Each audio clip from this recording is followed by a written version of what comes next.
ನಿಜವಾಗ್ಲೂ ನೋಡಿ ಬಹಳಷ್ಟು ಖುಷಿ ಆಗುತ್ತೆ ದ್ಯಾಮೇಶನ ಪರ್ಫಾರ್ಮೆನ್ಸ್ ಆರಂಭಕ್ಕೂ ಮತ್ತೆ ಫಿನಾಲೆ ವೇದಿಕೆ ಮೇಲೂ ಬಹಳಷ್ಟು ಡಿಫರೆನ್ಸ್ ಇದೆ. ತುಂಬಾನೇ ಕಲ್ತಿದ್ದಾರೆ ಈ ಒಂದು ವೇದಿಕೆಯಲ್ಲಿ. ಮತ್ತೆ ಮುಖ್ಯವಾಗಿ ಅರ್ಜುನ್ ಜನ್ಯ ಅವರು ಮಾತು ಕೊಟ್ಟಿದ್ದಾರೆ. ಅದಕ್ಕೆ ಮುಖ್ಯ ಕಾರಣಕರ್ತರು ಅಂದ್ರೆ ನಮ್ಮ ಕಿಚ್ಚ ಸುದೀಪ್ ಸರ್ ಒಬ್ರು.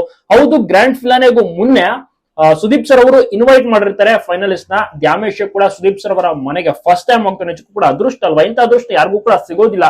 ದ್ಯಾಮೇಶ್ ಅವರನ್ನ ಹಗ್ ಮಾಡ್ತಾರೆ, ಅವ್ರಿಗೆ ಒಂದು ಆಟೋಗ್ರಾಫ್ ಅನ್ನ ಕೊಡ್ತಾರೆ, ಸೆಲ್ಫಿ ಫೋಟೋವನ್ನು ಕೂಡ ಕ್ಲಿಕ್ಕಿಸ್ಕೊಳ್ತಾರೆ. ಅಲ್ಲದೆ ಒಂದು ದೊಡ್ಡ ಗಿಫ್ಟ್ ಅಂದ್ರೆ ಏನ್ ಗೊತ್ತಾ, ಲಾಸ್ಟ್ ಟೈಮ್ ಸುದೀಪ್ ಸರ್ ಅವರು ಸರಿಗಪ್ಪ ಶೋ ನೋಡಕ್ಕೆ ಬಂದಂತ ಟೈಮ್ ನಲ್ಲಿ ಹೇಳಿರ್ತಾರೆ, ನನ್ನ ಕಡೆಯಿಂದ ಪ್ರಾಮಿಸ್ ಮಾಡ್ತಾ ಇದ್ದೀನಿ, ಅರ್ಜುನ್ ಜನ್ಯಗೆ ಹೇಳಿರ್ತೀನಿ, ನೀನು ಒಂದು ಸಿನಿಮಾದಲ್ಲಿ ಹಾಡು ಹೇಳ್ತೀಯ ಅಂತ. ಅದೇ ರೀತಿ ಅರ್ಜುನ್ ಜನ್ಯ ಅವರು ಕೂಡ ಮುಂದಾಗಿದ್ದಾರೆ.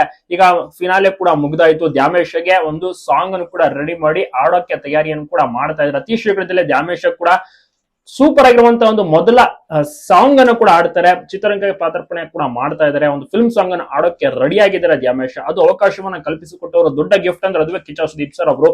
ಅವರ ಒಂದು ಮಾರ್ಗದರ್ಶನದಲ್ಲಿ ಅರ್ಜುನ್ ಜನ್ಯ ಅವರು ಗಾಡ್ ಫಾದರ್ ಹೇಳಿದ್ಮೇಲೆ ಇನ್ನಲಾಗುತ್ತಾ, ಆದಷ್ಟು ಬೇಗ ಆಡಿಸ್ತೀನಿ ಅಂತ ಕೂಡ ಅರ್ಜುನ್ ಜನ್ಯ ಅವರು ಮಾತನ್ನ ಕೊಟ್ಟಿದ್ರು. ಅದರಂತೆಯೇ ಅತಿ ಶೀಘ್ರದಲ್ಲಿಯೇ ದ್ಯಾಮೇಶ್ ಅವರು ಕೂಡ ಹಾಡನ್ನ ಆಡ್ತಾರೆ. ಒಂದು ಸಾಂಗ್, ಫಿಲ್ಮ್ ಸಾಂಗಿಗೆ ಹಾಡನ್ನ ಆಡ್ತಾ ಇದ್ದಾರೆ. ನಿಜಕ್ಕೂ ಕೂಡ ಇದಕ್ಕಿಂತ ಗುಡ್ ನ್ಯೂಸ್ ಇನ್ನೇನ್ಬೇಕಲ್ವಾ? ದ್ಯಾಮೇಶ್ ಅಂತೂ ತುಂಬಾನೇ ಹೆಸರುವಾಸಿಯಾಗಿದ್ದಾರೆ. ನೋಡಿ, ಒಂದು ಬಡ ಕಲಾವಿದ ನಿಜಕ್ಕೂ ಕೂಡ ಇಷ್ಟರ ಮಟ್ಟಿಗೆ ಹೆಸರು ಮಾಡ್ತಾರೆ ಅಂದ್ರೆ ಎಲ್ಲವೂ ಕೂಡ ಒಂದು ವೇದಿಕೆ ಕಾರಣ, ಮತ್ತೆ ಸುದೀಪ್ ಸರ್ ಅವರ ಒಂದು ಬ್ಲೆಸ್ಸಿಂಗ್ಸ್ ಅಂತಾನೆ ಹೇಳ್ಬೋದು. ನೀವೇನಂತೀರ? ತಪ್ಪದೆ ವಿಶ್ ಮಾಡಿ ದ್ಯಾಮೇಶ್ ಇನ್ನಷ್ಟು ಎತ್ತರಕ್ಕೆ ಬೆಳೆಯಲಿ, ಎಲ್ಲ ಕಡೆ ಮಿಂಚಲಿ ಅಂತ.